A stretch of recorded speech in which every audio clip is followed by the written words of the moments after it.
Bismillah, alhamdulillah, as-salatu was-salam ala rasulillah. So, assalamu alaikum everyone, welcome for coming for this talk, and thanks for coming, Ustaz Daniel, for coming and talking here. So I will just make a small intro, and then basically it's all about the speaker and what he speaks about, and then we'll have a discussion. So he said this is going to be 45 minutes of discussion, lecture, kind of the present topic, then Q&A and discussion. So Daniel is a native of Houston, Texas, and completed his undergraduate in Harvard and graduate studies at Tufts University in philosophy. He founded the Boston Muslim Internet Scholastic Tournament, missed here in Boston as an undergrad at Harvard. They used to come here for MIT. It's still ongoing and really cool. And he has spoken at universities and mosques around the US, and his work has been featured in outlets such as the Washington Post, the Atlantic, CNN, Al Jazeera, Public Discourse, Mashable, and First Things. He teaches as an adjunct faculty member at Respect Graduate School. You can read his writings in MuslimSkeptic.com. He was also previously a director at the European Institute. So I hope you enjoyed this discussion on navigating faith and scientism and evolutionary thought. Bismillah, alhamdulillah, salatu was-salam ala rasulillah. Thank you very much for inviting me here to MIT, the second best school in Cambridge, third best if you count Lesley University. I am excited to be here to talk to you about feminism. Evolution. Evolution is a topic, not feminism. So what I want, just to outline what I want to discuss with you, I want to take you through a straight argument on how Muslims can understand the theory of evolution, how does that play into the bigger question of Islam's relationship with science and what Islam has to say about the world versus what science has to say about the world at large. And so before I begin on this topic, the first question that I'd like to pose to you all to start with is, who here believes that Islam and science can never, in principle, conflict? Okay, so, okay, some people, who's unsure? Okay, and who thinks that they can conflict? Okay, so everyone raise their hand for one of those choices. So this is something that I think is important to begin with, whether Islam and science can ever in principle conflict. I have my perspective. I'll try to convince you, and then once we determine that, we can go into a larger discussion of Islam and evolution and if there's any conflict there and how we can understand any conflicts that might be there. So if we are thinking about Islam and evolution, certainly in the Quran and in Hadith and in the scholarly tradition, there are claims about the world around us and about the structure of the universe, the way that the universe works, and some examples. I'll just give you a list. So the createdness of the universe was created. It has a beginning and it will have an end.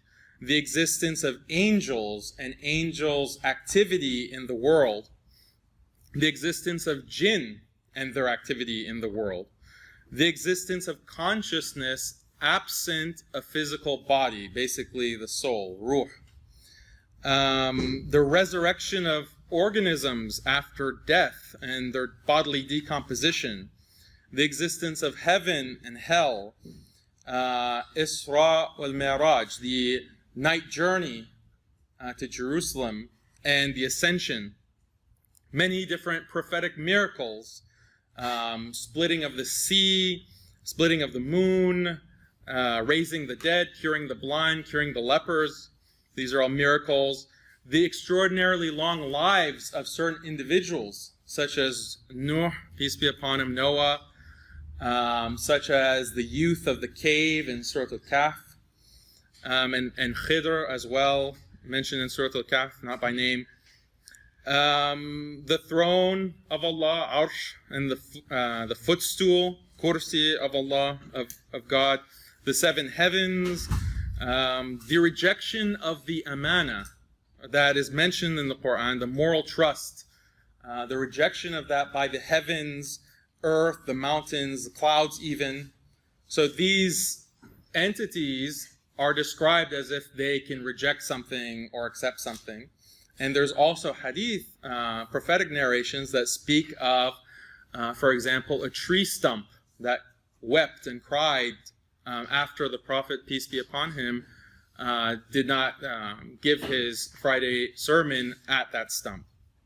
And also stones as well who wept or had other kinds of human characteristics of that nature. The fact that all creatures sing the praises of God, also mentioned in the Quran very clearly, the creation of Adam in paradise, the different capabilities of the Prophet Solomon, Suleiman. If we read these things very plainly in the Quran, those are quite amazing, and it doesn't seem like they're things that science today would recognize as having occurred. The existence of sihr, magic, the existence of the evil eye, again, things that science today would not recognize. The existence of life in the grave, in the barzakh. The reality of barakah, blessing and sanctity. These are all things that are not encapsulated by a materialistic or naturalistic or scientistic worldview. And so are these examples, do they pose a conflict between Islam and science? This is the question. And this accords with the philosophy of a particular biologist named Stephen Jay Gould, who argued that the distinction between religion and science is that they occupy non-overlapping magisteria. And this is the argument of Stephen Jay Gould. He said that science is concerned with what exists, how the universe works, whereas religion is purely concerned with spiritual matters, moral matters, what happens after death, and some of the bigger questions of purpose in life. And so religion and science are occupying his term is non-overlapping magisteria. They have different domains of applicability. So is this something that Muslims accept as well? Is there a very neat and tidy distinction between all of the things that I mentioned in that list versus what science tells us is real and what science explains to us as how the world is and how the world works? And so this is what I want you to think about very seriously. My understanding and what I take from this is that's a very convenient kind of ontology. That's a very too convenient way to think about the way that the world works. That there are some aspects of the world that are only described in Revelation, in the Quran, angels, jinn, barakah, all of those things I described, which we usually think, or we should think as Muslims, have a reality, have an impact in the world around us, impact that we can perceive and impact that we can feel. We usually think that describes the world around us, or we should believe that.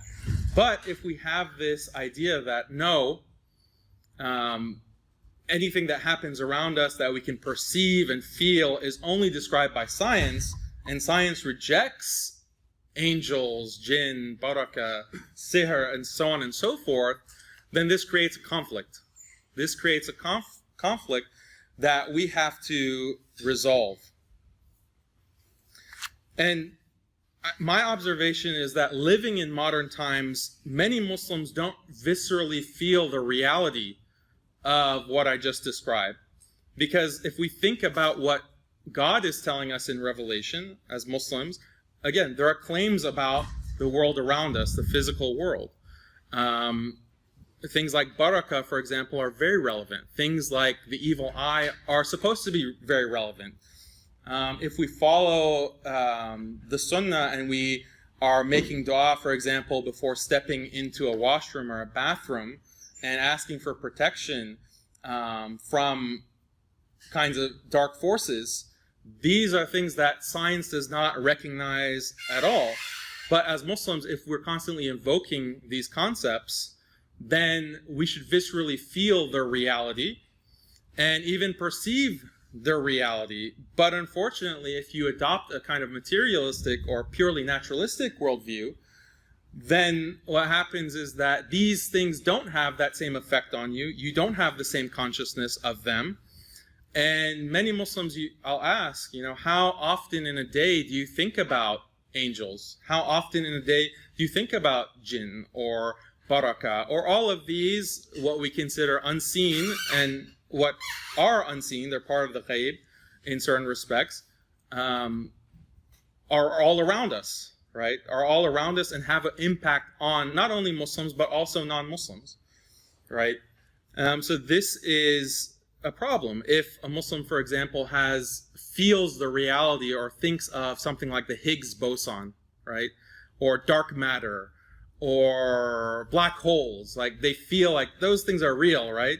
Even they might not be theoretical physicists or cosmologists, but they still have that feeling that those things are real, but they haven't even reflected on the fact that malaika are all around us and impact our thoughts and are recording our deeds and all of these realities that are described to us very clearly and explicitly in Revelation. So this is something to reflect on.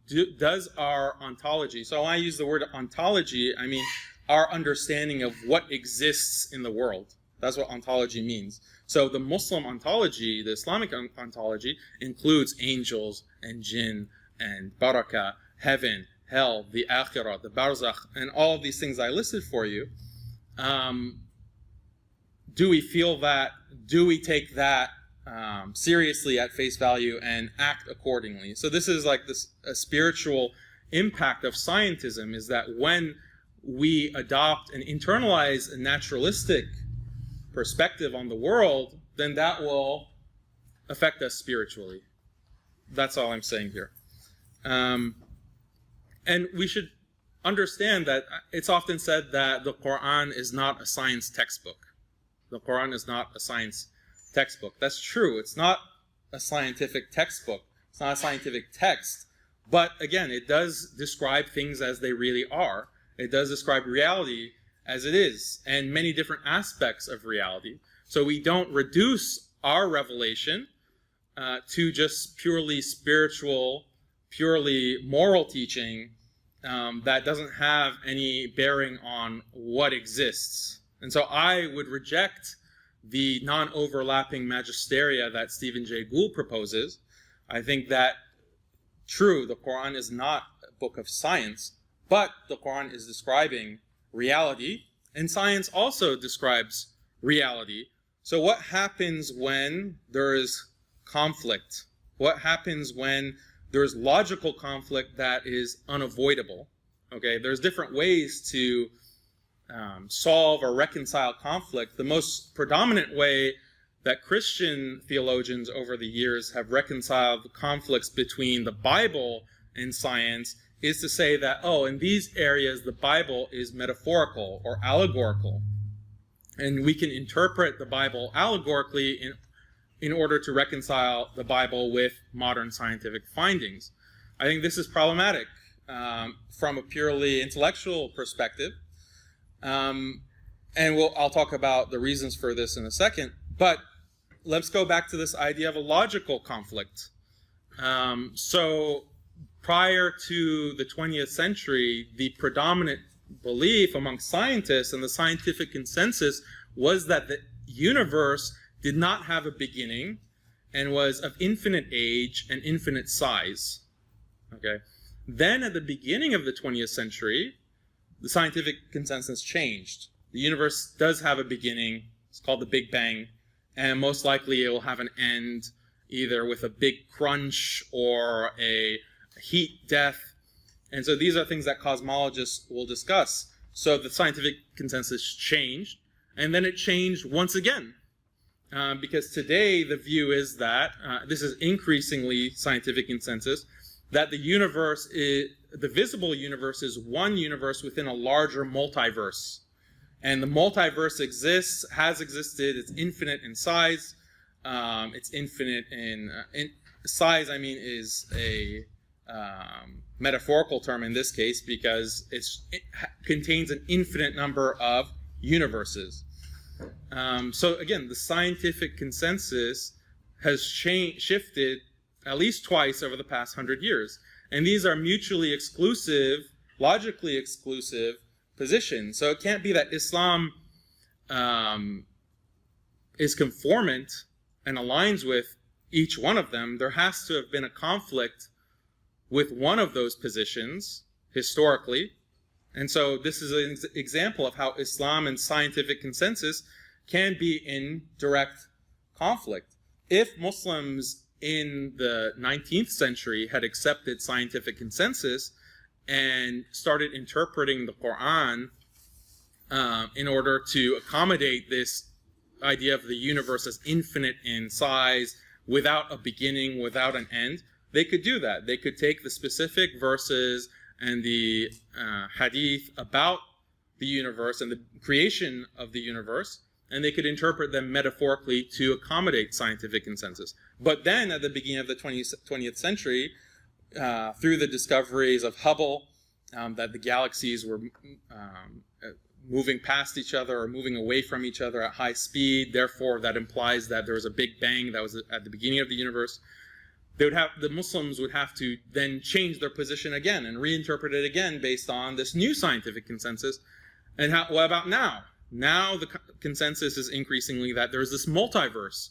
So do we have to go back and read the different ayat and hadith and try to interpret them metaphorically to accommodate this new consensus? I find that a ridiculous proposition. I think that what our posture should be and how we should approach our understanding of divine revelation is that we take it at its word.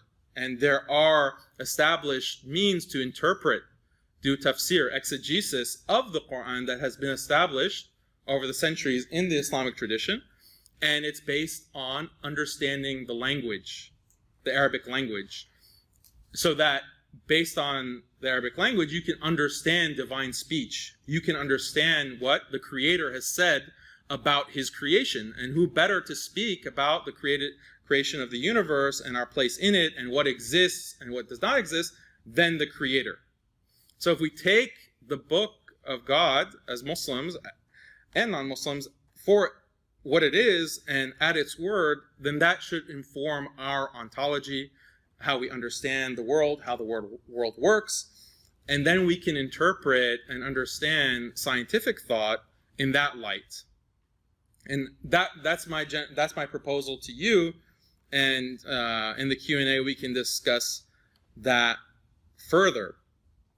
So if we've established that Islam and science can conflict, let's go to the more specific question of, does Islam and evolutionary biology conflict?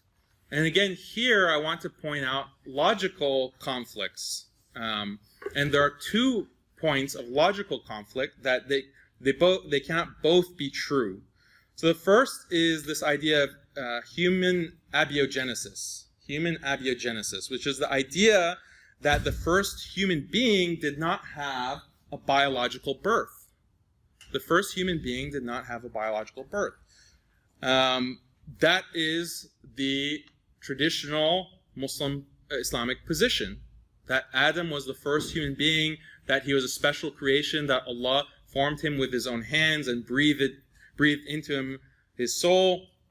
And so this is what Muslim scholars have taken for granted as being the case for almost 1400 years.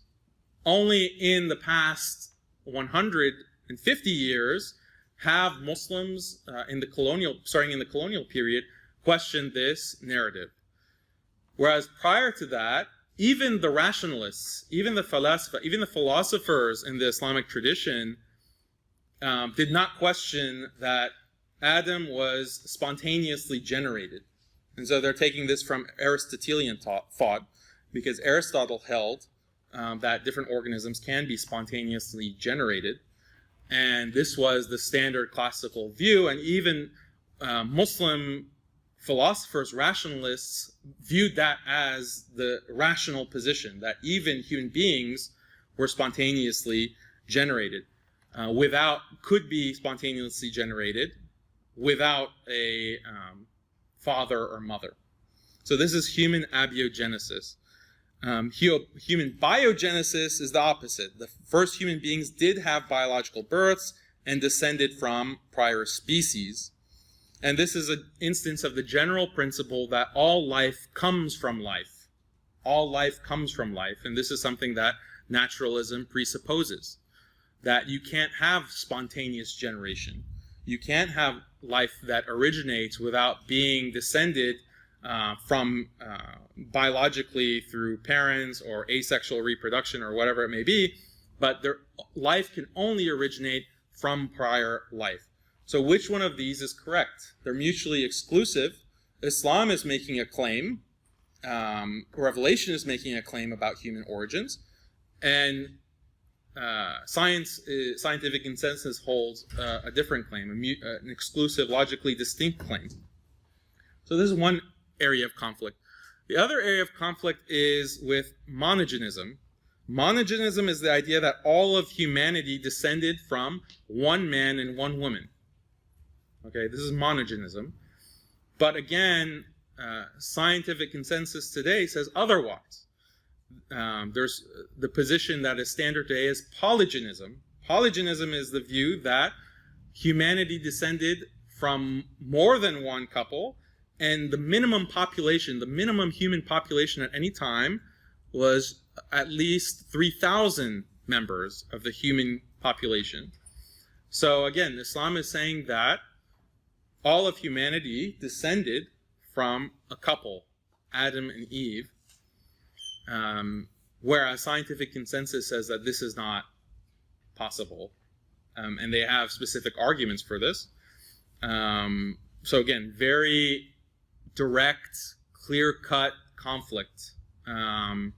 Only one can be right. And so if we want to accept the scientific consensus and say that biogenesis is true, polygenism is true, then we'd have to say something like, well, Adam had parents. Adam had parents. He was born. We'd also have to say that there was no exclusive couple, Adam and Eve. Humanity descended from more than just those two, right? So we'd have to reject the standard, orthodox, traditional view on these issues. And is this cogent? Is this intellectually compelling? Should we as Muslims accept the scientific consensus, reject the traditional understanding in light of that consensus, or do we have to find ways to question and critique the science? That seems to be the hard conflict and the hard choice that we have to make. Could it be that scientific consensus and evolutionary theory, evolutionary biology is mistaken? Is there room for critique? Is there room for questioning this? And to put this, it seems like a stark choice, but I mean, we have to sometimes make stark choices and face these kinds of conflicts. But to put the entire thing in more context, if we look at the history of science, if we look at the philosophy of science, there's much that we can see in how scientific consensus has changed. I already mentioned the different views on whether the universe has a beginning and an end, and the changes over time for that. But there are many other examples of how what was scientifically established, empirically established, and well regarded, after some period of time was rejected and fell to the wayside and was thrown in the wastebasket of intellectual history. Simple example, geocentrism versus heliocentrism, right? Ptolemaic model of the cosmos versus a Copernican model of the solar system, right? So going from the view that the Earth is at the center of the universe to the view that the sun is at the center of the cosmos. This was a big revolution, the Copernican revolution. Other examples, the ether theory of space. There was this view that ether permeated all of space. Now that view has been, in the early 20th century, has been discarded and was replaced by electromagnetic field theory. You have Aristotelian dynamics giving way to Newtonian dynamics, giving way to relativistic dynamics in the present time. Newtonian gravitational theory being discarded in favor of relativistic Einsteinian gravitational theory.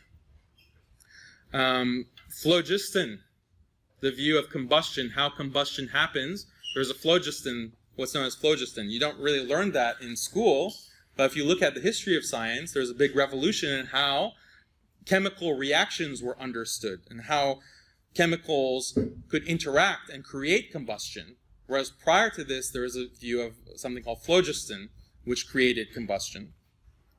Classical dynamics versus quantum mechanics. And as I mentioned, infinite universe without a beginning or an end, to the Big Bang theory with a finite beginning and a finite end to the universe. So these are just a sample of the kinds of revolutions that have happened in the history of science. And if you're interested in this topic, I would recommend reading Thomas Kuhn's book, famous book, The Structure of Scientific Revolutions. And he describes many of how these revolutions happened, and they weren't gradual changes, right? It wasn't gradual change over time. Newtonian mechanics, for example, if you're familiar with physics, gradually becoming Einsteinian relativistic mechanics. No, there was Einstein who had certain insights, and he developed his theory of mechanics, and that revolutionized physics, and there was very little relation, there was an incommensurability between Einsteinian relativity and Newtonian mechanics. So this is something that's well recognized in physics. Same thing with gravitational theory, same thing with chemical theory and chemical reactions. You see these paradigm shifts, and this is something that Thomas Kuhn coined. You have a paradigm shift. So my point in bringing these examples is to say that scientific consensus has been wrong in the past. Scientific consensus has been wrong in the past.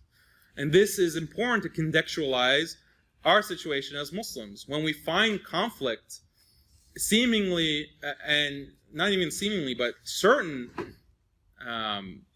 logical conflict between what Revelation says and what scientific consensus says, we should not be depressed by this. We should not be scared of this, okay? We should be confident because history is on our side. History is on our side. And it might not seem like that, especially if you're, doing your PhD in biology or you're a biology student. But there definitely is room for critique and room for analysis to take certain biological evolutionary claims and critique them, specifically when it comes to abiogenesis, as I mentioned, and monogenism. So let's take a closer look at evolutionary theory and see if there is any room for critique. And my view is that you can give philosophical critique, you can also give scientific critique. And I'll touch on both of these avenues of critique in a moment.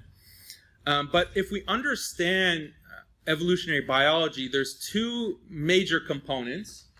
One is the idea of genealogical continuity, which is the view that all living things are on the same family tree. Okay? Everything from the amoeba to elephants, to whales and human beings, everything is on the same family tree and have common ancestry. Okay? So this is what I'll call, you can call it common ancestry or genealogical continuity. Okay? Everything is on the same, all life is on the same family tree. This is the what of evolutionary theory. This is the what of evolutionary theory, and it predates Darwin. This is not something that Darwin came up with. This was accepted as the default naturalistic atheistic view. that all life has a common origin. There was no divine intervention. There was no divine creation. All life is on the same family tree. This is the what of evolutionary theory. Then there's the how. If we accept that everything is on the same family tree, it doesn't seem very intuitive. How can a human being and the bacteria on this table or on your hands have a common ancestry? Like, who would think that? How is that possible? And this is where Darwin comes into the picture, and he claims that the mechanism, and this is what he claims in Origin of Species, is that the mechanism that allows or allows common ancestry to exist is natural selection. Okay, natural selection, and I'll explain natural selection in a second. But what I want to emphasize to you is these two components: genealogical continuity, common ancestry, and natural selection. Genealogical continuity is the what, natural selection is the how. How could common ancestry come about? And even well-known atheist Richard Dawkins says in his book, The Blind Watchmaker, he says that prior to Darwin, it was not possible to be an intellectually fulfilled atheist. It was not possible to be an intellectually fulfilled atheist. Why? Because you have this belief about the common origin of all species, but it's so preposterous. How could it be? There was no explanation of how this could happen. Okay, so you can't be, as an atheist, comfortable in that. And it seemed at that point that the theists had the upper hand. Those who believed in God had the better explanation, as opposed to the atheists and the naturalists. And so Darwin, it is claimed by Dawkins, Richard Dawkins and others, allowed atheists to be intellectually fulfilled because he gave seemingly a satisfying answer, a satisfying explanation for how common ancestry is possible. And so if we understand that, then this gives us a perspective on how we can critique evolutionary thought and where the weak point is. The weak point is in natural selection. Because if that can be undermined or that can be critiqued, then that brings genealogical continuity back into doubt. It essentially takes the debate on the origin of life back to prior to Darwin, right, in the middle of the 19th century. So that's what I want to emphasize, and the rest of what I'm going to tell you are critiques coming from scientific consensus and current evolutionary biology against natural selection, as well as some philosophical critiques. And what I'm going to explain to you is not is just a small set. There are many critiques, not even by theists, even atheists who have critiqued natural selection and have claimed that Darwinism is incoherent. And even if they don't make that strong of a claim, they say that Darwinism has many problems, has many holes, and there are many different critiques that have been given on Darwinian natural selection. So let's look at the state of evolutionary science.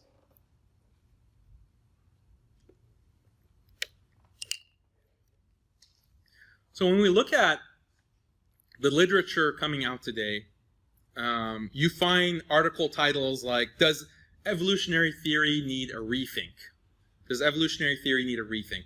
That was the title of an article in Nature, where they discuss and they debate between two factions, those who are in the Darwinist camp and those who are opposed to Darwinism. Both camps are evolutionary biologists, but increasingly many evolutionary biologists question the relevance or the applicability of natural selection, the adaptationist view. And many claim that Darwinian adaptationism is all but defunct and irrelevant. These include people like James Shapiro of University of Chicago, Dennis Noble, physiologist at Oxford, Evelyn Keller at MIT. These are the kinds of people that are questioning the relevance and the applicability of Darwinism in natural selection. And what even biologists who don't reject Darwinism will say that it has a very small role, if at all, within evolutionary development. And so this is increasingly becoming the consensus that Darwinism is not really relevant to biology. When we look at evolutionary biology and specific species, Darwinistic explanations aren't very compelling. Darwinist explanations aren't very cogent, and they explain why.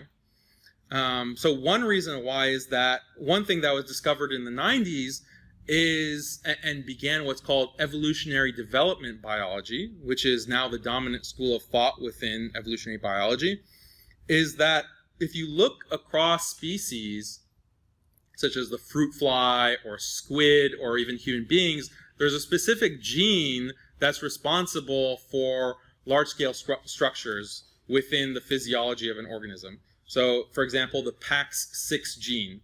PAX6 is responsible for eyes. And so what geneticists realize is that this PAX6 gene is in the fruit fly, it's in squid, it's in human beings, and all kinds of other species that are very distant on, the tree of life. And so how is this? How is there just one single gene responsible? These organisms developed in very different ecological niches, in very different environments. And so how could you have an environment influencing the genetics of an organism when you have very different environments leading to the same PAX6 gene? And so their explanation of this, and this led to the development of what's called evolutionary development biology, is that there are ancient genes. There are ancient genes. PAX6 is one of these ancient genes that belong to an ancient common ancestor. And then as this gene is passed down from generation to generation, different environments trigger how this gene is expressed in the development of the organism. And so that's why a fruit fly's eye is very different structurally in the way that works than a human eye or a squid eye. Even though the gene, that PAX6 gene, is the same, you have completely different physiology. It's completely different phenotype. And so it's the ancient gene that is being expressed differently and being triggered in different ecological niches. This is the standard explanation that's given today. The problem is that this undermines natural selection. Why? Because natural selection says that it is the environment that affects the genotype. It's the environment that affects genes. So now let me explain natural selection. The new synthesis explanation of how species originate is that within a gene, within a genotype, you'll have mutations. The vast majority of these mutations are maladaptive, meaning they hurt the organism. If you mutate certain kind of, if your genes mutate in a certain way, that causes biological problems for you, typically. But in the rare case, you'll have a mutation that is adaptive. It increases your fitness. It increases the organism's ability to reproduce because of the environment. And so, if as a simple example, you have the peppered moth that at a certain point in time had lighter coloration. The wings of the moth were of a lighter coloration in Britain. And then due to pollution, the trees within the environment of the peppered moth became darker and darker in coloration. And what environmentalists notice is that the peppered moth's coloration also began to get darker. So how does this happen? How did the peppered moth's coloration change within just this time span of a decade? And their explanation is that there's a mutation that some of the peppered moths had that made their wings darker in color. And usually that would be a problem, because if the wings of the moth are darker than the trees, then that makes them more visible to predators. And so that's maladaptive because it reduces the chances of reproduction. But if the trees are also getting darker because of pollution through the Industrial Revolution, then that becomes an adaptive trait. And so the environment, in essence, filters that trait. And then the peppered moth with the darker colored wings is able to reproduce more. And then that trait proliferates within the population of peppered moth. Very simple explanation. This is Darwinism. But okay, so think of it abstractly. The environment is what is filtering the different organisms, and that affects the genotype. That affects the genetics within.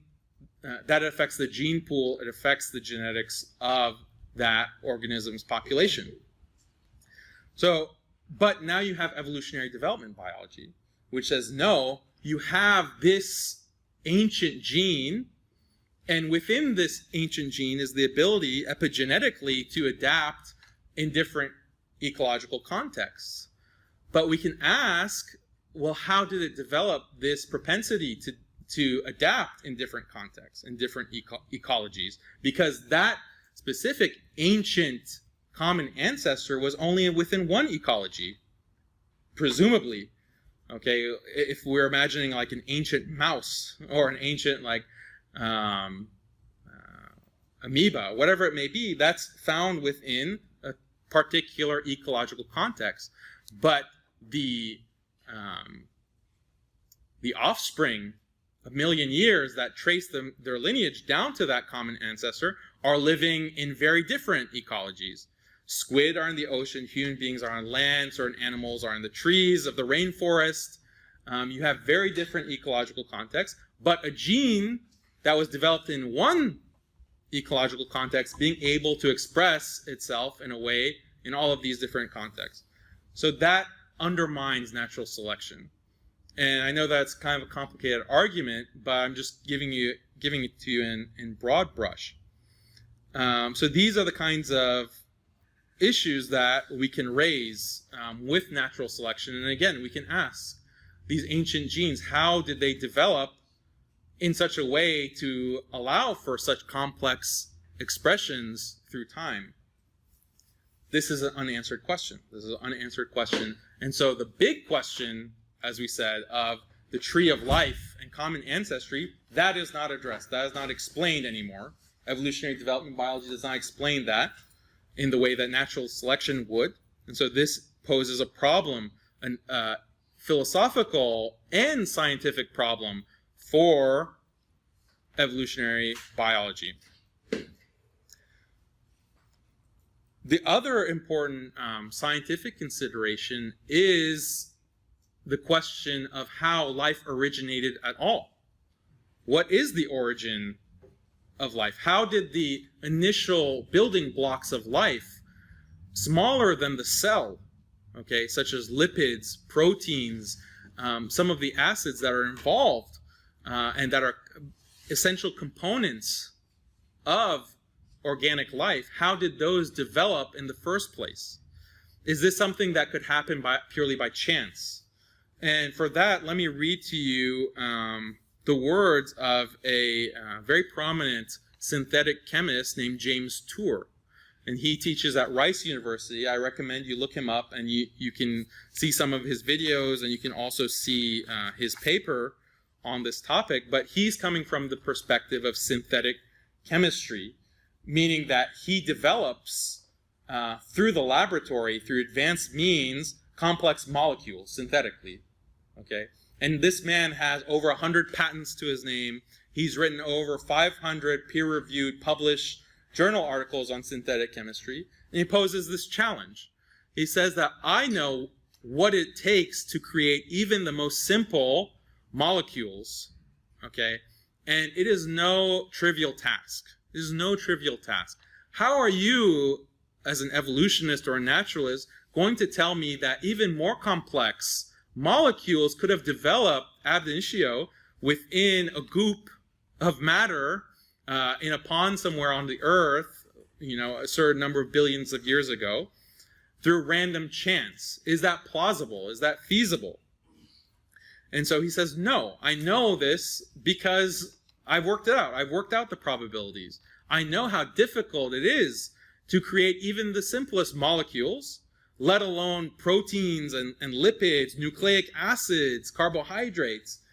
To think that these more complex molecules, which are still just the basic building blocks of life, could have spontaneously come together through just random chance, the probability involved and the time that would take to happen just through chance is orders of magnitude greater than the lifetime of the known universe.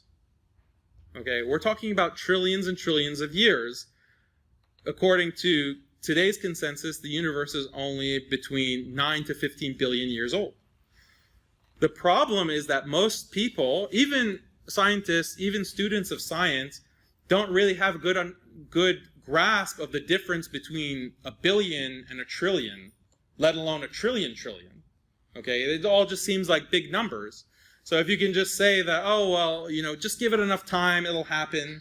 Okay, you can give a hand-waving explanation, and you can say, oh, yeah, of course, you know, just give it enough time, and you can have any kind of complex structure just develop, right? But this is not compelling. This is not mathematical. This is not scientific.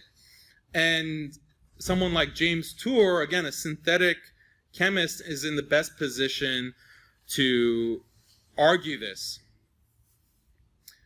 So other critiques of natural selection. What time is it? 7:51. Okay, so we have like 10, 15 minutes. So another argument that I think, I won't describe it in full, but you should definitely research it if you're interested in this topic, is the classical problem of fitness. The classical problem of fitness. This is the problem of defining fitness in a way that doesn't make natural selection tautological. Okay, and let me describe to you what this is, okay, how do we know when an organism is more or less fit? How do we define fitness? Because if fitness is just defined as whatever produces the most organisms, or whatever reproduces another organism, this leads to a tautology, because you're saying that whatever organism proliferates within a population is whatever proliferates within a population. It's circular, it's tautological.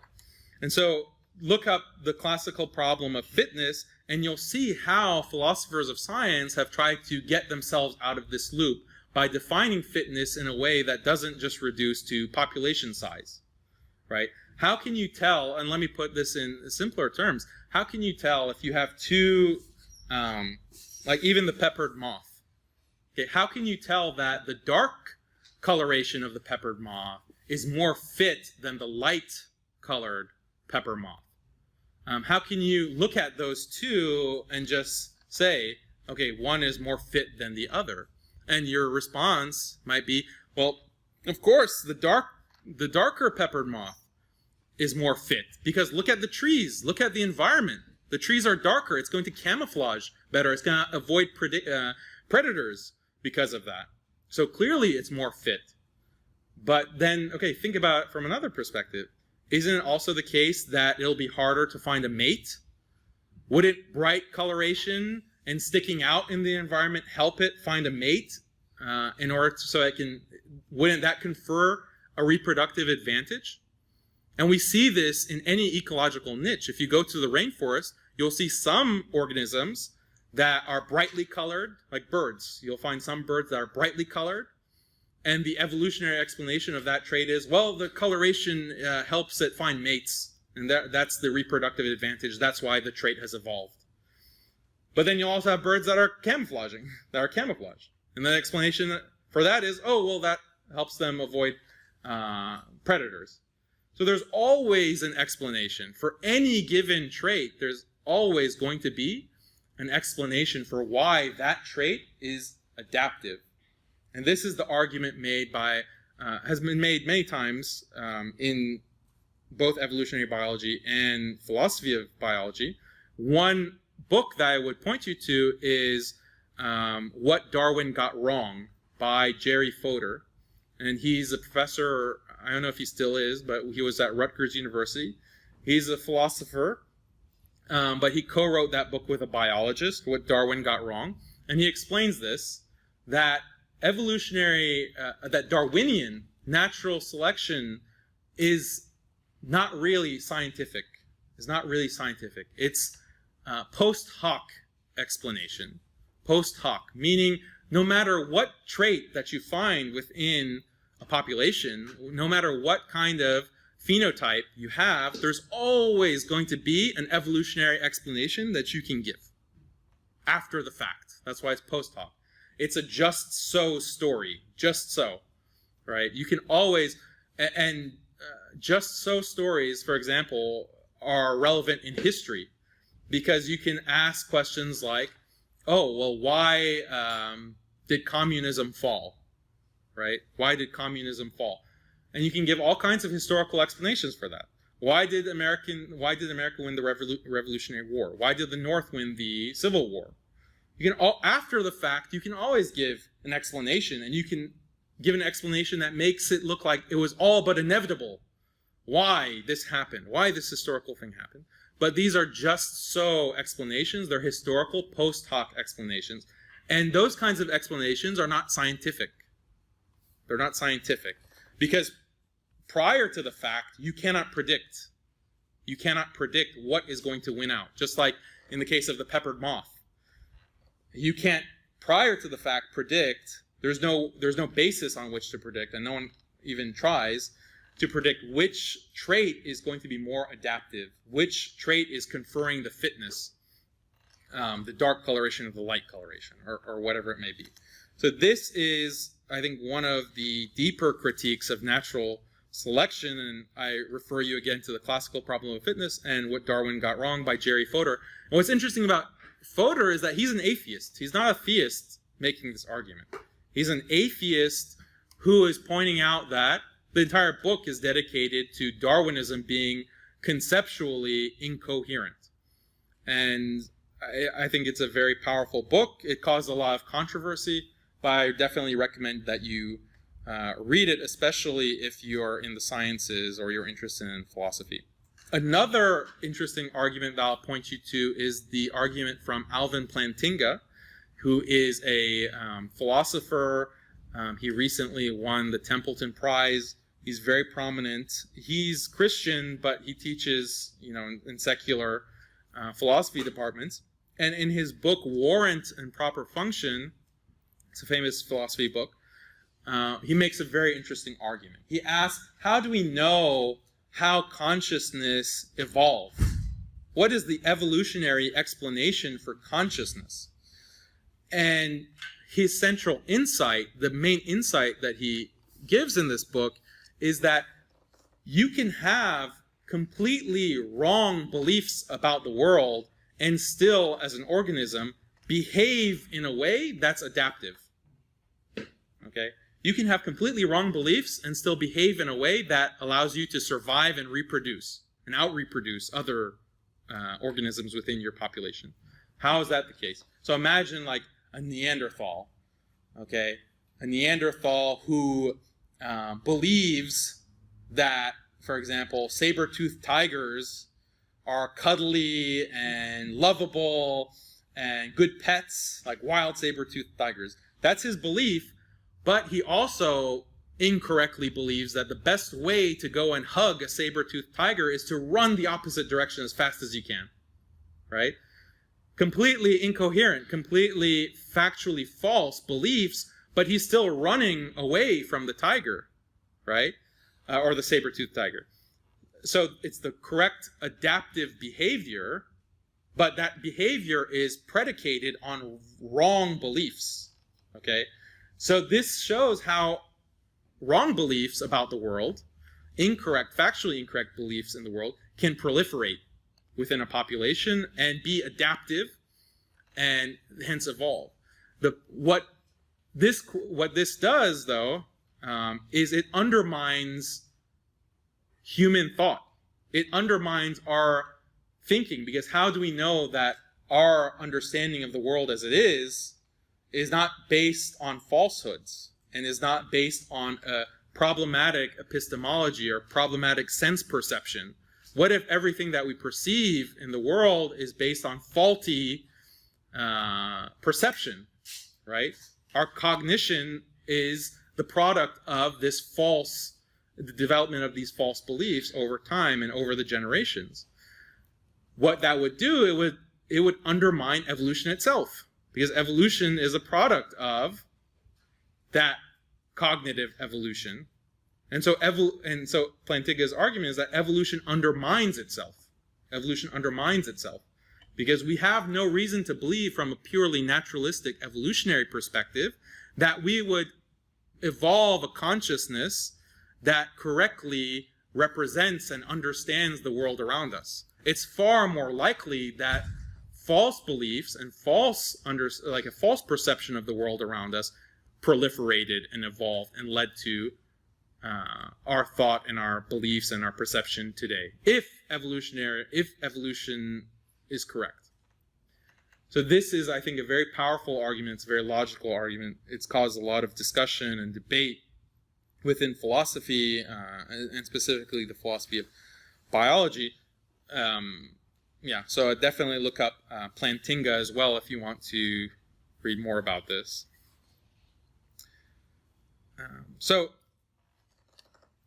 I've given you a sample of evolutionary or critiques of natural selection. And again, to emphasize, the goal here is that without natural selection, without Darwinism, the idea of common ancestry, the idea of genealogical continuity, the idea of a family tree is undermined, because now you don't have an explanation. How are all species related? How are all species from the amoeba to human beings on the same family tree?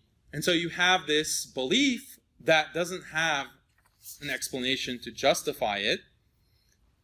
And this is interesting, especially if you consider how atheists, and especially new atheists, argue against the existence of God.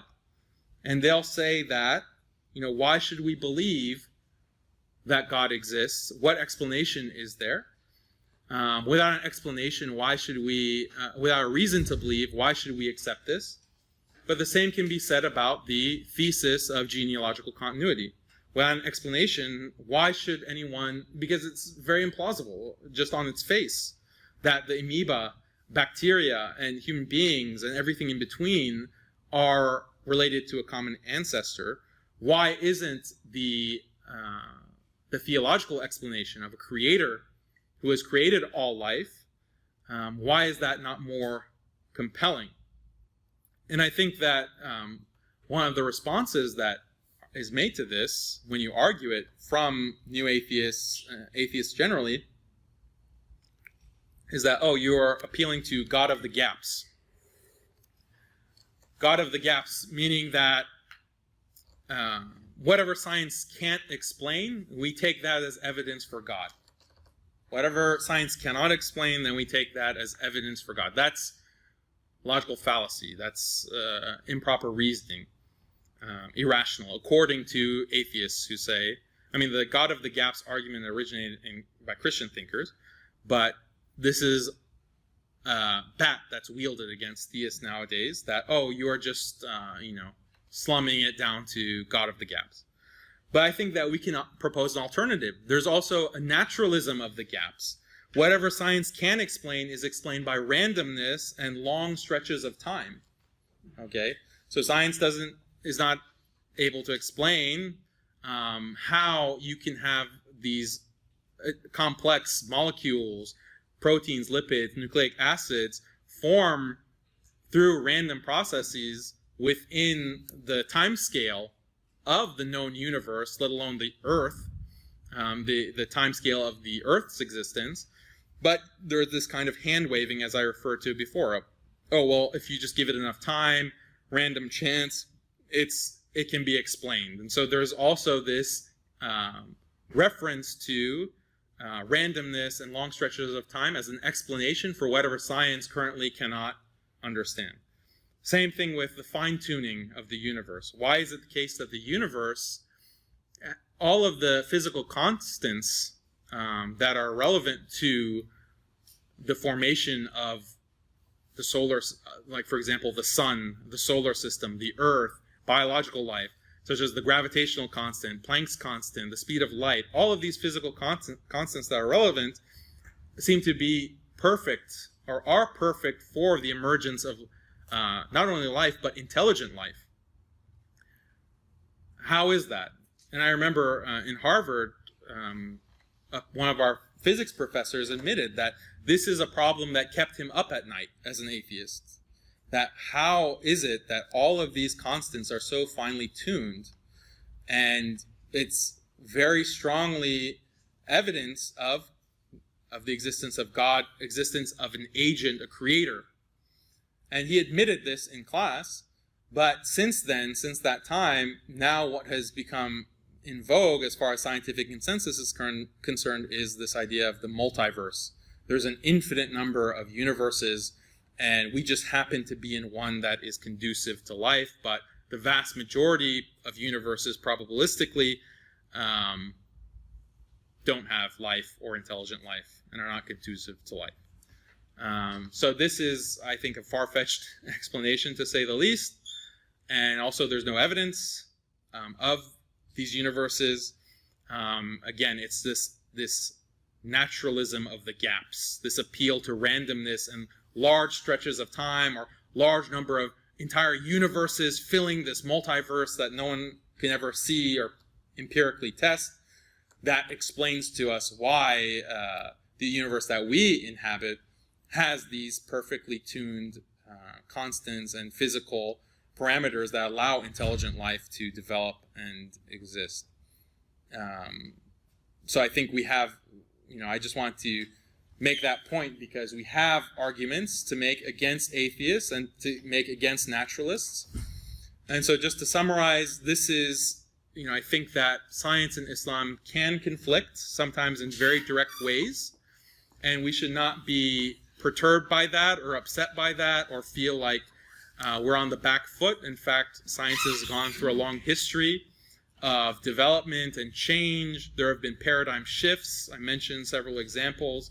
There are many examples of how what was scientific consensus and believed to be empirically and rationally justified at one point in time turned out to be completely false and overturned and replaced with new theories and new models for the physical world.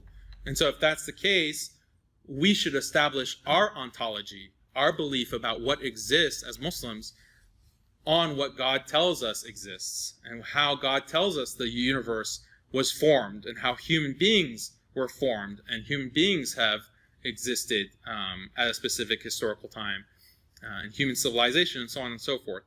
So this is putting our faith in something that is solid and established, and our ontology and our epistemology, what we think, how we learn about the world at large, should first and foremost come from revelation. That's the bedrock.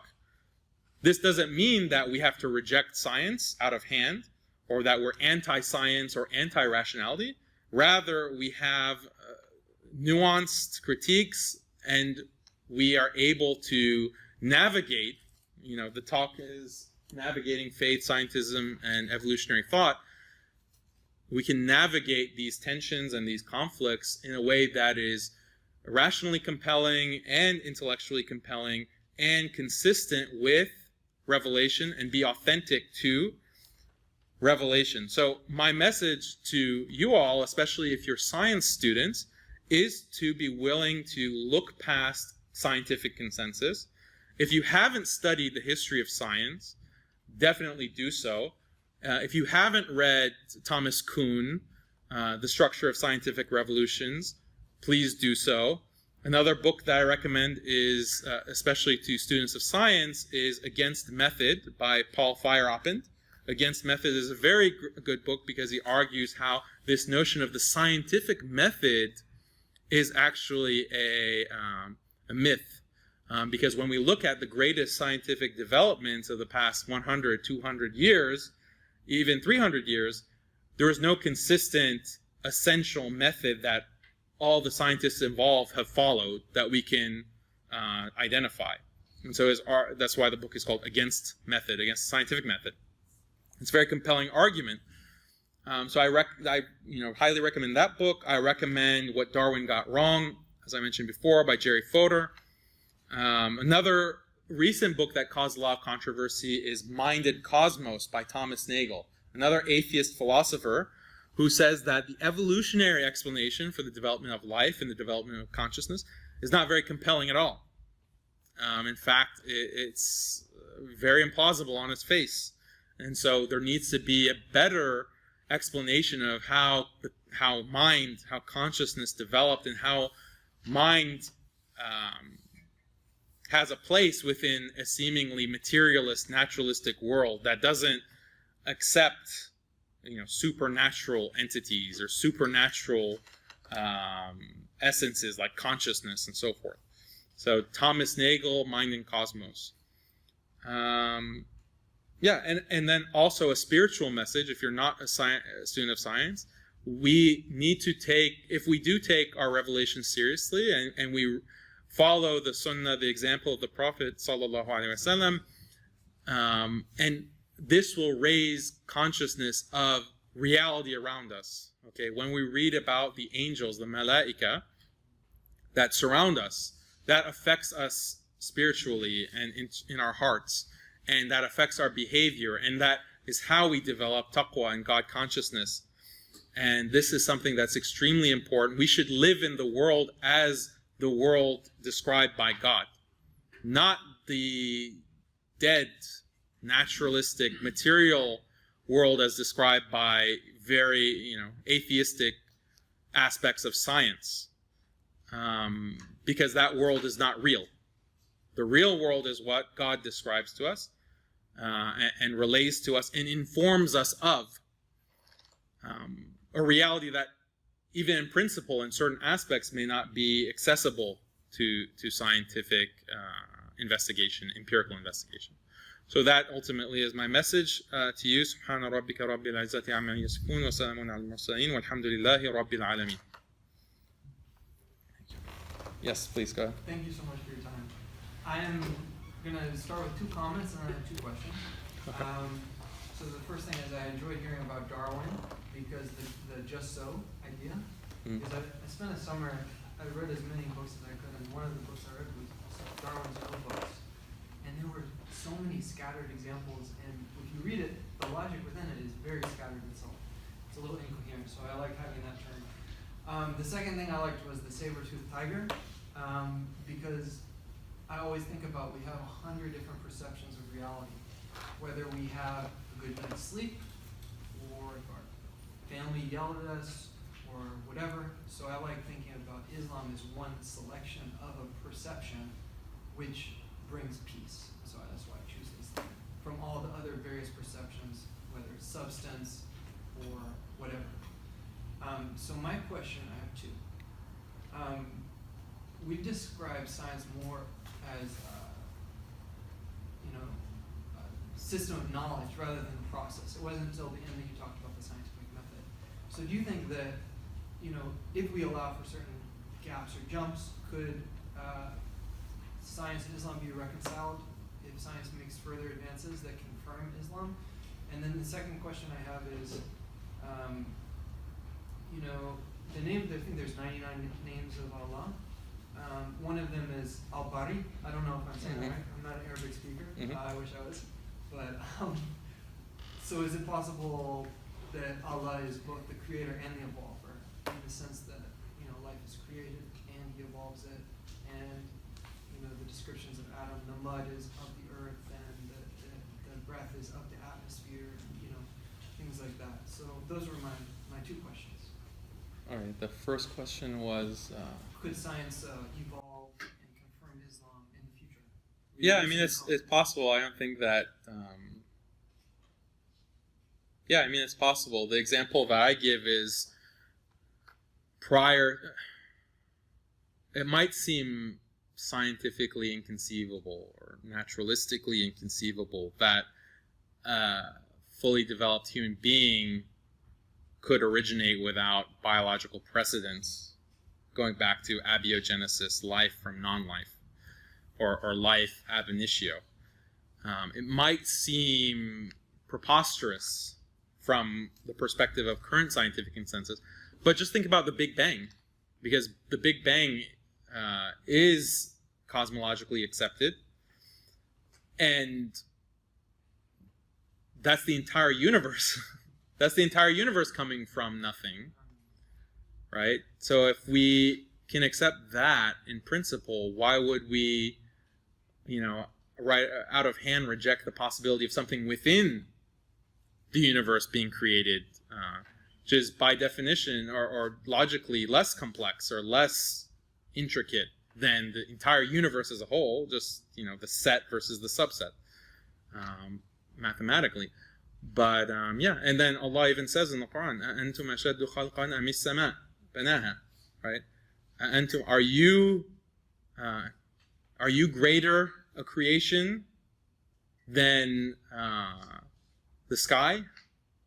Right? Are you a greater creation than the sky? It's speaking to human beings, implying rhetorically that no, you're not. The creation of the heavens is much greater and is much more significant than the creation of human beings. So again, logically, if we accept the idea of a Big Bang and the entirety of the universe, so yes, maybe in the future scientific consensus based on what empirically is found will say that actually, okay, there must have been some kind of spontaneous or within a short period of time human beings originated. I think that is possible. And the other second question was, could Allah be the evolver? I mean, that's one translation. I think it's there. I mean, Allah does describe how the stages of development of different things, like the embryo in the Quran, right? So the embryo going from the embryo to the zygote going to the embryo going to the fully developed baby, that's a development, that's process, right? And many other things have been developed in stages. So when it comes to evolution and its implications for Islamic thought, I think again we have to go back to the logical conflicts there. Yes, please. So, absence our intellect, we are essentially like bipedal, ineffectual apes. But can we sort of think of the advent of the modern human as the advent of intellect, and see humans, anatomically correct humans, as preceding the advent of a human with intellect? Yeah, so I think what you're referring to is this idea of ensoulment, is that when we read in the Quran about the creation of human beings, what's actually being referred to is ensoulment, that the soul came to a particular ape, and that became Adam, the first human being. And so that's a reconciliation between the Quranic narrative and this idea of and evolutionary biology, which says that you have this gradual change and human species originated from prior species. This is why I set up the talk the way I did. I started with abiogenesis, right? The idea that Adam was not born, does not have a father and mother. So that can't be reconciled with the interpretation that you gave. And it's still problematic from a naturalistic perspective to say that human consciousness originated from nothing, like divine intervention breathed the soul, breathed consciousness into the human being, and that's where human beings originated from. That's also problematic from a naturalistic perspective, because again, it's still a spontaneous generation of consciousness, and consciousness is something. The mind is something that science discusses and tries to understand historically. So Muslims who try to reconcile with this kind of ensoulment view that the chain of evolution, the evolution of humans, is exactly as biology describes, evolutionary biology describes, and it's just the soul that has been inserted at a specific point, that doesn't really solve any problem. There's still conflict for the reasons that I described. Do sisters have any questions? If you don't want to ask a question out loud, you can also write it and pass it to the front. So, no questions yet. Okay, yes. I'm curious, to what extent is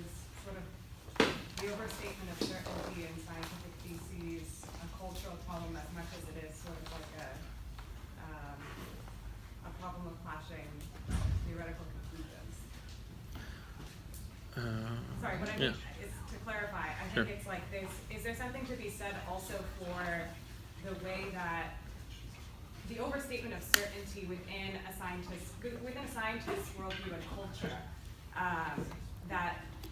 that's different from an Islamic epistemic, or the way that we approach knowledge in Islam. I think there's something to be said also about the very confident declaration of scientism in its species, that's like endemic to scientism itself. And so I was wondering if you could speak to sort of like, how do we position, is there a different way that we should position ourselves towards knowledge in the world, or about the material world? Yeah, is there a better way to position ourselves as Muslims vis-a-vis knowledge of the world, as opposed to a scientific approach? Yeah, I definitely agree. I think there is a culture problem. I mean, we can have a whole talk about the culture. But scientific conclusions are, especially when it comes to evolutionary biology, because there's a lot of ideology that's at stake when it comes to evolution. So conclusions are often overstated.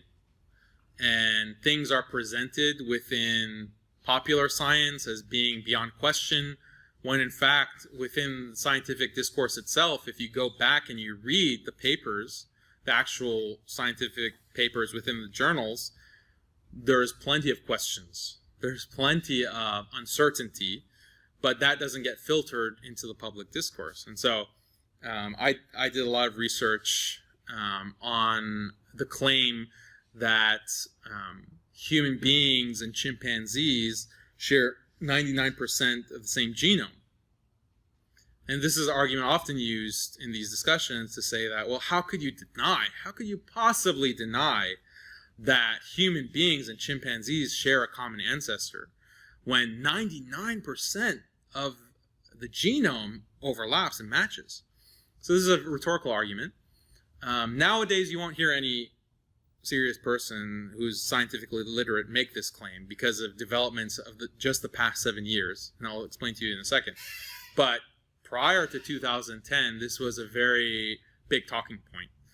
So I wanted to investigate this, and at first I thought, oh, how am I going to argue this? Because this is what science says. It's definitely the case that we share 99% of the genome. So I started doing research. I started reading these actual papers. And I was shocked. I was shocked to see the amount of uncertainty and how tenuous the actual claim of 99% is. Because the original claim of 99% is not even based on the entirety of the genome.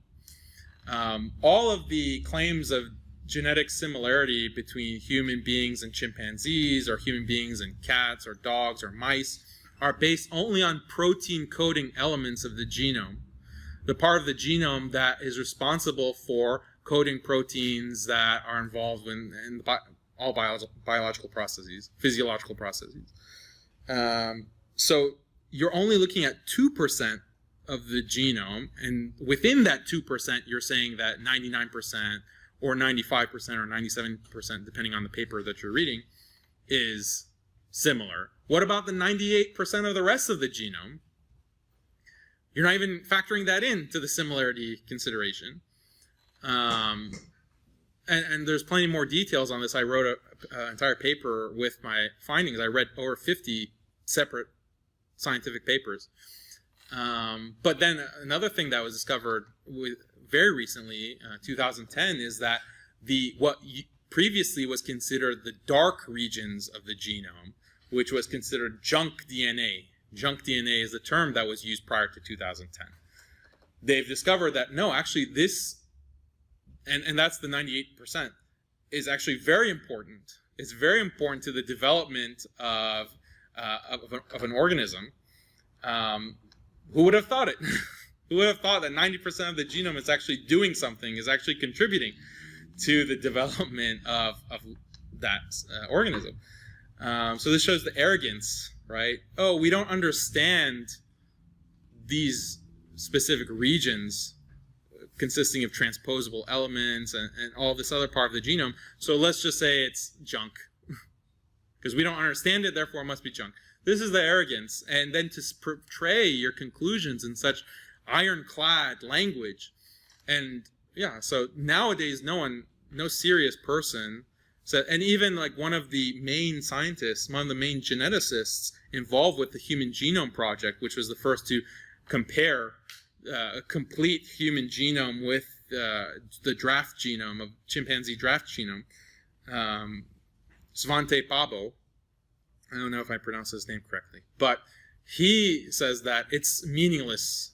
Now he admits it's meaningless to compare human and chimp DNA. It's meaningless. It's just a cultural kind of, or philosophical, ideological kind of comparison to make, but really there's no way to compare because they're so divergent. Like, yeah, so it's, I won't bore you with all the details, but I have a paper that you can read if you just search my last name, or you can find it on my website, muslimskeptic.com, if you're interested in that. But I agree with you. There's so much overstatement within scientific culture, and behind closed doors, scientists admit that, oh, we don't really have the answers. But because it's so ideological, there's a different public perception. Okay, please. I have Yeah, a sure. suggestion. Can we like have the formal Q&A and like soon in 5-10 minutes, and then maybe because some people may want to leave and like they want to start topic, like they can leave, and if you have a question, you can like ask one-on-one, like in a smaller group, in a smaller interaction group. Is that all right? Okay, yeah. Whoever wants to leave can leave at any time. Don't feel like you have to stay. Do you think? Or is the room gonna be closed? Probably like this. Yes, please. Welcome. I was saddened that your talk was cancelled. I'm glad you came here, and I'm also saddened by the email you got from the MIT. You're saddened by it? I am saddened. Oh, okay. To see that email. Having said that, I want to make a criticism to your Sure. talk. So you rightfully put the scientific thought like open to criticism, changing, which is true. So scientists are trying to read the book of universe, if you can say that, and they're making some interpretations, and it's evolving all the time.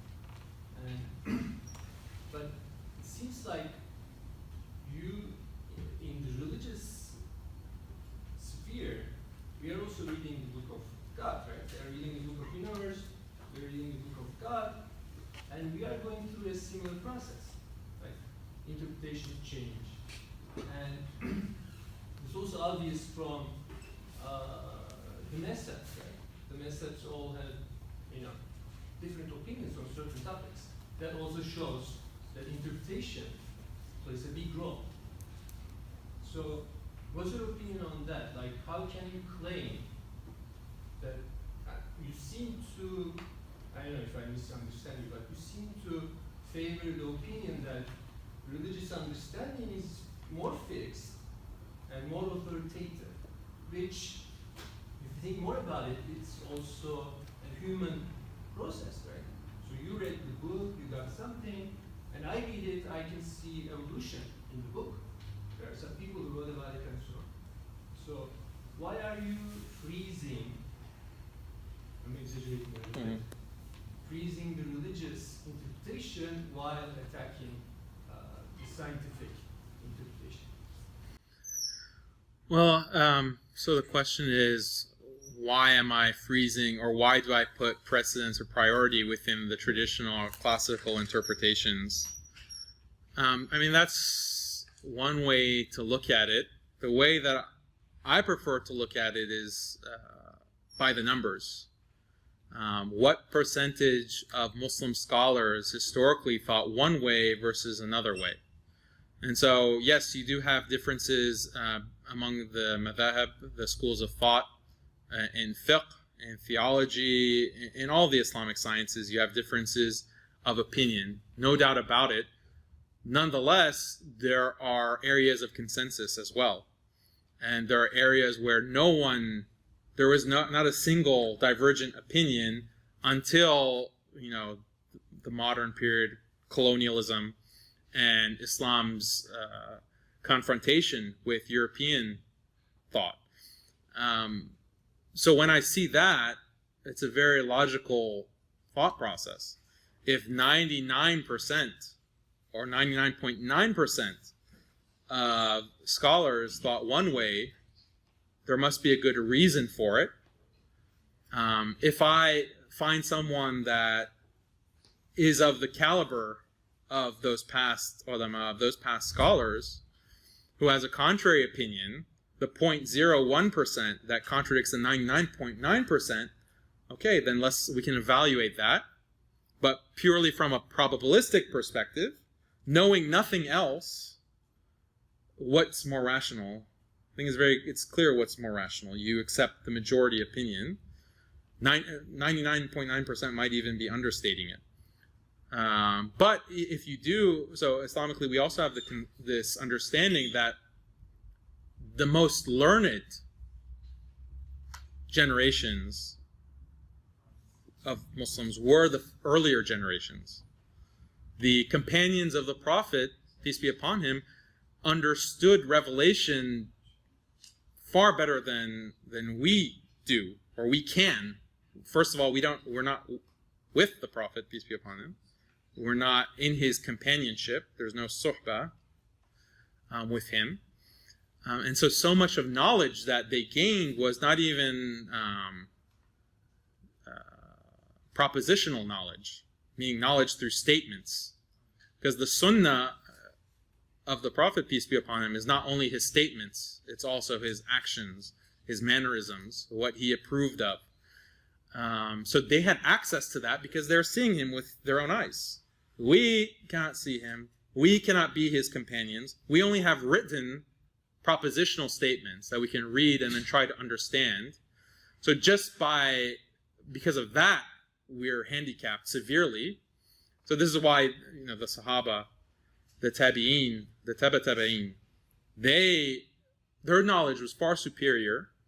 The context that they're living in also is more conformant. So the structure of society affects how you understand revelation. The dominant paradigms of thought that you have and have internalized by virtue of living in this particular era will affect how you read the Quran and understand the Quran and read Hadith and understand Hadith. That's one. Your language. Most of us don't have very high levels of classical Arabic language. So all of these factors contribute to weaknesses and defects in how a modern person, even the most knowledgeable of today, pales in comparison on 50 separate points that I could list for you compared to someone just 300 years ago, a scholar of 300 years ago, let alone 1,000 years ago. This is a fact, and it's acknowledged by even the greatest scholars of today that their knowledge compared to their predecessors, the ulama of the past, it's like comparing a kindergartner with a advanced professor, tenured professor at Harvard or MIT. This is something that is acknowledged. So rationally, who's interpreting, especially on things that are consensus, ijma', right? Not even talking about daruri, things that are known by necessity of the religion, ma'lum min ad-din bid-durura. Not even that, even ijma' issues, it's not rational as far as I can tell to just prefer any kind of modern view that diverges with what has been established through consensus. Are you claiming that there is consensus on evolution being wrong? On as I mentioned, those logical points that I made, abiogenesis and monogenism, that Adam a.s. did not have mother, father, and that all of humanity descends from a couple, those are consensus, yes. Even the rationalists of our tradition, the philosophers, did not dispute this. If I just may continue. Yeah. Well, I don't know if someone else had. Yeah, we can come back. Well, I'd really like to continue along Haqiqatjou line actually. So one of the questions I have is that if apes and humans have such little genetic overlap, how come God was able to evolve apes from people in the Quran? I mean, if that's something that you believe, right? You remember what I'm talking Yeah. about. So what's the viewpoint on this? Well, God just says, kun fayakun, just be and it is. So it's not really a... So then, by the same argument, why are you computing probabilities about the world that's around you? God said that it was this way, and so it is. Yeah, I mean, that whole argument, fine-tuning, is an argument that you make to someone that does not believe in God, right? I'm a bit confused, actually, a little bit more Sure. basically, right? Your belief in God is conflicted, as I understand it. Like, in other words, if in some future hypothetical circumstance, you became convinced that Darwin was right, that we did have... I personally was convinced. Yeah. Anything's possible. Well, I mean, I don't know, right? Yeah. But this would mean that you would leave Islam, right? This conflicts so deeply with the Quran, your understanding of the Quran, that you would leave. I mean, that's a question in bad faith. Like, I think if you didn't believe in God, would you? If you came to the conclusion that God didn't exist, would you believe in God? Like, you can propose anything. Let me make it another way. So it's do you accept that God uses figurative language in the Quran? Yeah, and it's very clear from the language where it's figurative and where it's I don't think it's clear. based on what? Why is it not clear? Based on the reading of the Quran. Like, can you label? Like, it's not like they're highlighted, right? There's not a footnote that says this is literal and this is figurative, right? If you know the language, if I tell you to go feed the meter right now, are you going to go like try to give it a hamburger? Or do you understand, based on your understanding of the English language, that I'm speaking allegorically or metaphorically? I'm an Arab, right? I'm a native Okay. Arabic speaker.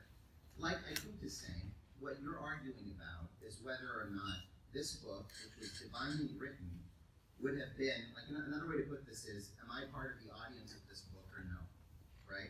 If I'm part of the audience of this book, then you must accept that my view of the world, all the things that I experience, the lens of all of that is part of the lens that God knew someone would be reading the Quran with thousands of years ago.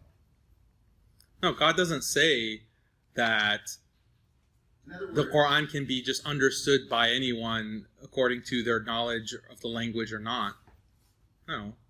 that's kind of what you're getting at, right? So another way to put that, once again, is that God didn't underline for any Arabic speaker to understand this is a literal sentence or this is a figurative sentence No. for a particular item. Yeah, but those who know the language at that level that's required of classical Arabic know that that's the case. Let me give you an analogy. Let me give you an... I'm sorry. Okay, go ahead. How do you know when you've reached that level?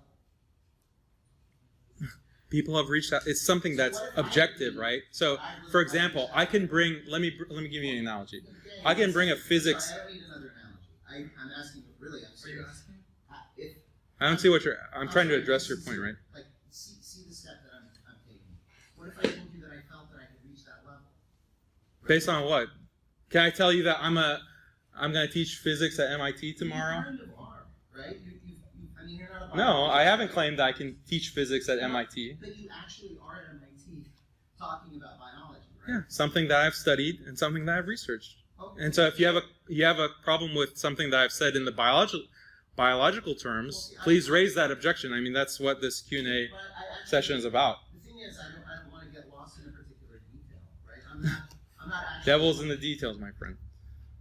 Well, right. It kind of is, right? Because it's So raise those details. Brother, the substance of what you're saying Mhm. is, and I'm really just trying to understand the angst that you have between the popular, right, the current mode in scientific thought, right, which is, we all admit it's the current mode, right? I don't think there's a scientist in the world who is so arrogant to believe that it won't evolve, that the viewpoint won't evolve with one data, right? Well, naturalists don't anticipate that I don't their think- theories will lead to a belief in God. I think it's worth talking to like a professor or something here to see, because in my experience, Have I, or you don't think I have? Brother, I'm sorry. They're quite humble people usually, and they're not so stubborn that they won't accept that their viewpoints will change with more data. But the point that I'm making is that there's a meta argument that's being made, and I want to address that more directly, which is that,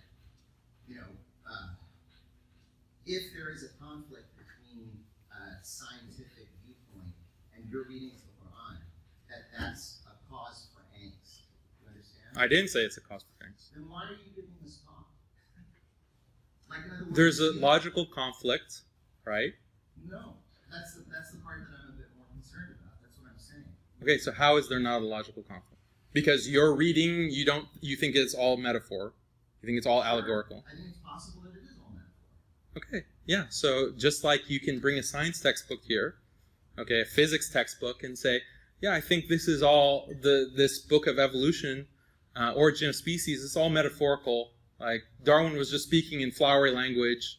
This is all like there's no reality. This is poetry. This is fiction that he wrote. Brother, That's what I think. No one worships Darwin. I've never met a single person that does. And no one thinks that they can't tell the difference between literal and figurative speech. You're talking about the divine text, right? Yeah. So point to me someone outside of the modern colonial period, after European scientific thought was spread through the Muslim world by force. Point to me someone outside of that scholar who interpreted it metaphorically. I just said that it doesn't exist. So if I'm wrong about that, please bring someone and point to So you're saying that the every text. scholar, right, like in history, has regarded the book as literal, ayah by ayah? The book as literal? Yeah, the Quran. No, that's not the claim. The specific claims about Adam and Eve, no one interpreted that as metaphorical. Even the hardcore rationalists and philosophers, they did not interpret it as metaphorical. Maybe we should Okay. a lot of other people questions. Yeah, let's move on. Sisters?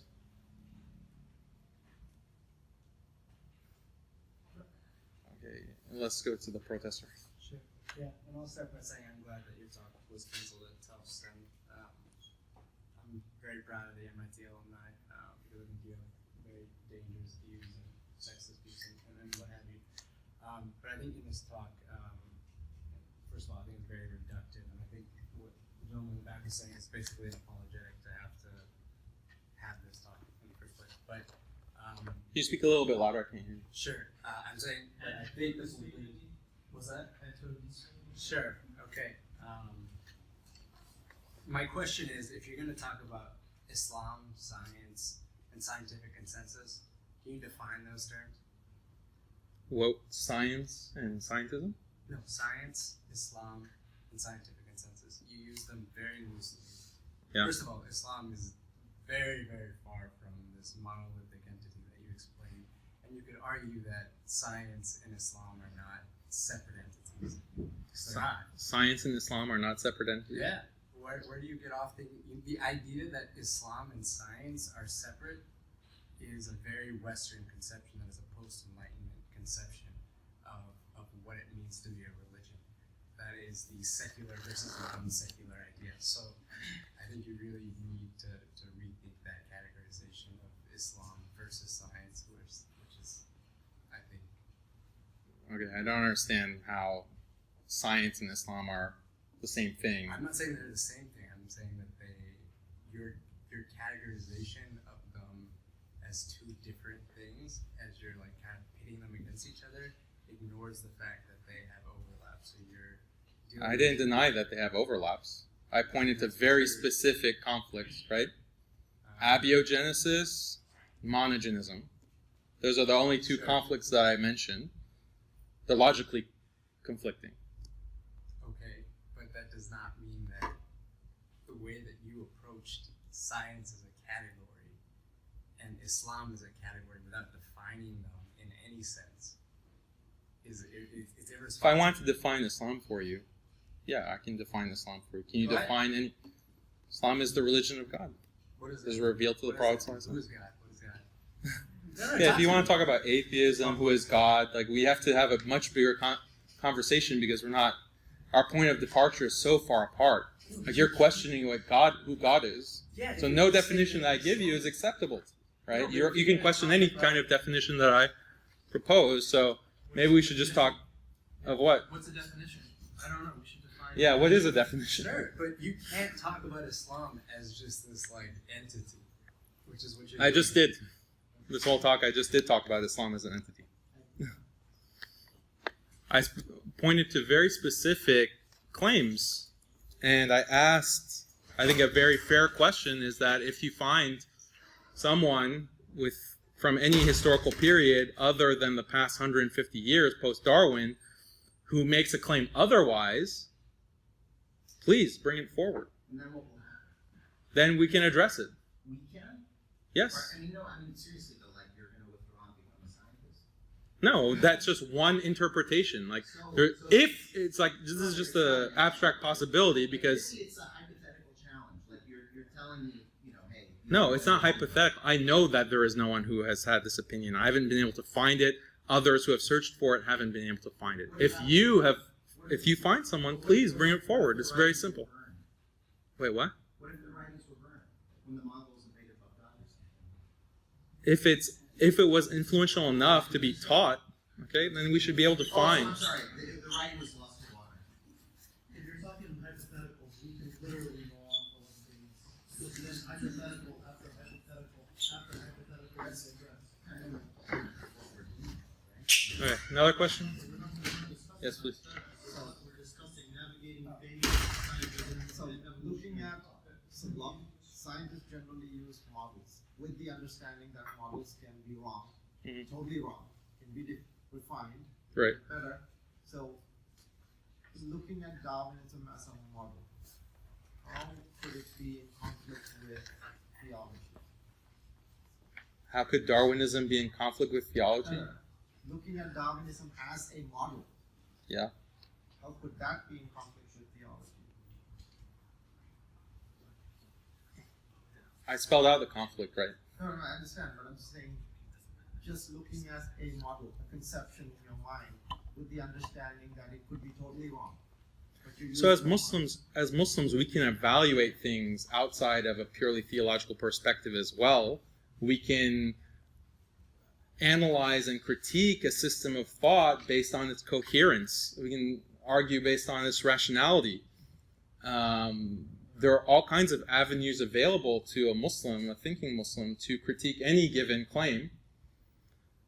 So Darwinism, I've pointed to critiques from atheists, from Christians, from philosophers, on why Darwinism has these inconsistencies and problems.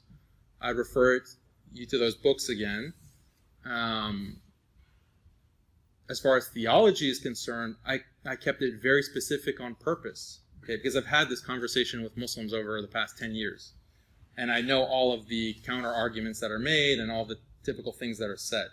So I made it very explicit exactly where the conflict lies, okay, in those specific points, because those are things that you can't really fudge. You can't really, you can claim that it's metaphorical, the entire narrative of Adam and Eve, but then you run up into problems with language, understanding language. You have to kind of resort to this relativistic or postmodernist view that, anyone's interpretation is fine, right? So the conflict is right there within those 2 points.